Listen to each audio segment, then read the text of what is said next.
Hi, Mike. Thank you so much for joining us for this chat about cash flow and the restoration industry and a little bit of COVID-19 sprinkled in. Let's jump right into it. First up, cash flow issues, the timing of payments once jobs are completed. What do you have for us?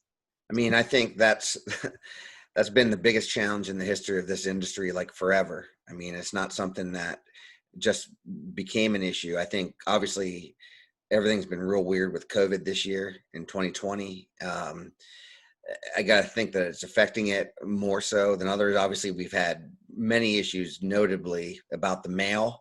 So if we've had payments that, adjusters have said they've sent out, that it maybe takes us 3-4 weeks to get, where normally maybe a week or less to actually receive. But yeah, cash flow has always been a challenge regardless of COVID or anything at all. And a lot of it has to do with the timing of, of being able to know when to invoice as soon as something's done in the job. Maybe this person did something that's now complete. Now this person over here has to know to send the estimate and send the invoice to the customer. And that it all has to do with timing, honestly. And a lot of communication. I know you mentioned that when you and I were chatting earlier. Correct. Yeah. So I'm just gonna run through a list of some things, and you just give us your insight, your tips to kind of help everyone navigate this. How about working with insurance carriers and getting that cash released from the insurance carrier? Well, I think that, yeah, the first part is, being able to timely send an estimate to the carrier, okay, as soon as the work is completed, or get whatever documentation is needed for them to get you payment, to know to send it, okay. Hey, we picked up the equipment, job's done, customer signed off on it. The longer it takes to let somebody else know in your company that, hey, this is done, the longer it's going to take, to get the estimate out, the longer it's going to take for them to release the payment. That's just how it is. And is that, how different or similar is that to working with mortgage carriers? This mortgage carrier is a whole nother mess. So, and there's no rhyme or reason for mortgage carriers whatsoever. I think it, like, depending on if the carrier decides to put the mortgage company on the check. So again, that still comes back to timely communication with the insurance carrier. Okay, hey, this is approved. We're issuing payment. We're going to issue the payment to you, the contractor, as well as the homeowner, as well as the mortgage carrier. And then you're like, great, okay. So now I got to start communicating with the homeowner to say, hey, you got to get this signed, otherwise, you're going to end up, going into collections, because it's going to take months to get the payment. Well, that was going to be my next question, was working with the customer directly. Yeah. And so anymore, I would say more so now, obviously, than in the last 5 years, people communicate like a million different ways. Okay. Text message, Facebook Messenger, Snapchat, phone calls, email, whatever. And, and I think it's whatever, however the customer is comfortable with doing so.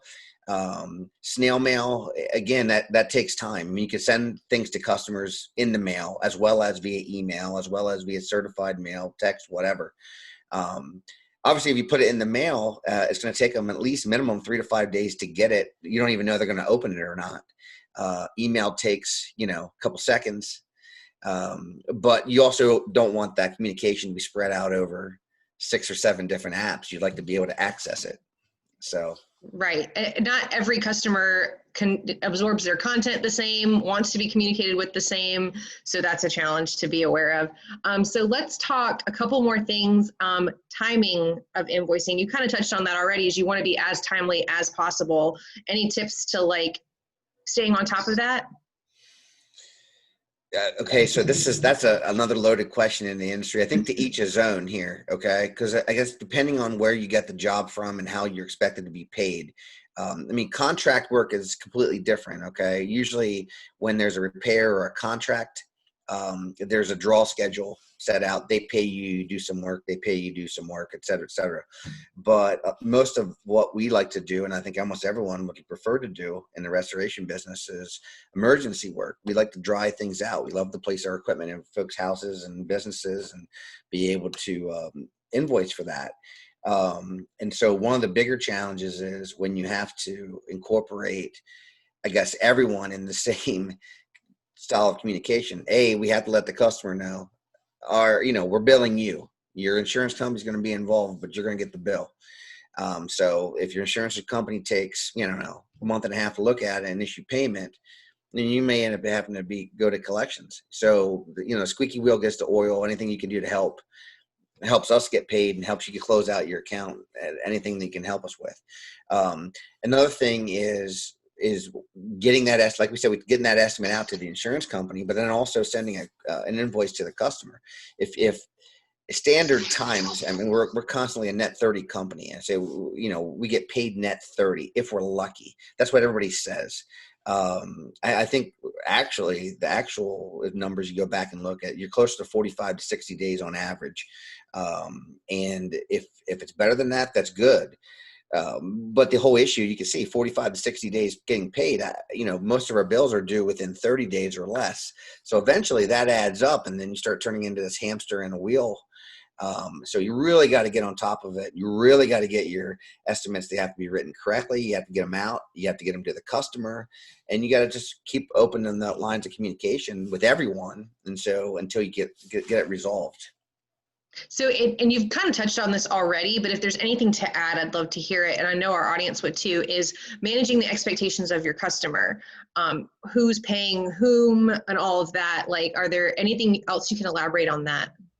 I mean, I think my personal opinion is, and then I say this to our team all the time, really try to explain the process as much as possible over and over and over. I mean, people are in shock sometimes when they find out they have a damage. Okay. And, you might have someone, I didn't realize I had 4 feet of sewage in my basement for the last 2 years, or even worse, your house burns down that day. You're trying to get your head wrapped around everything. You're not really hearing everything. So, you may have them sign an authorization form. They're not reading over everything on that authorization form. So I think after the dust settles within the next couple of days, it's just constantly communicating and setting up expectations, explaining the process. People aren't used to dealing with these things on on top of their normal, I want to say on top of their normal daily stresses, which we all have. And then you find out you have, the pipe breaks in your basement on top of it and everything's ruined. So, how do you wrap your head around that? So just constantly explaining that over and over throughout the process. And that helps immensely as people know and understand things, expectations moving forward.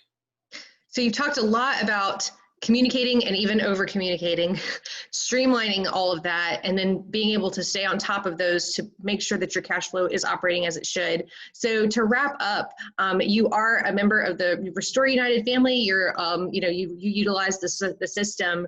Like, how has Restore United helped you specifically with cash flow and communication? Honestly, it's because our data is all in one spot. That's the bigger piece. It's open to send to each other. I think in the past,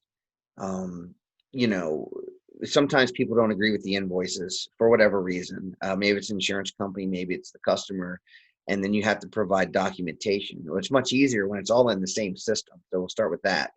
But then secondly, you have the ability to communicate with everyone in the same window. If they'll take that. But I mean, obviously you can email someone and CC them on the email, but if someone replies separately, that the first person doesn't get it, I just think you're streamlining the communication, you have all that together, and then you have all your data, all your photos, all of your moisture logs, all of your everything, really, your timeline of events to help document what we did and when, to help justify our invoice. And then again, the timing aspect of it. Okay. Like, hey, this is done. You're reminded in the system, send an invoice out next, and so that all of those pieces together, I think that's what's the bigger thing here. Yeah, especially like when you said we're all communicating different ways. If it's all in one place, just easier to respond to any complaints, concerns, issues, questions, it's all right there. So thank you so much, Mike, for sharing all this with us. And we look forward to talking to you again in the future. Awesome. Thank you.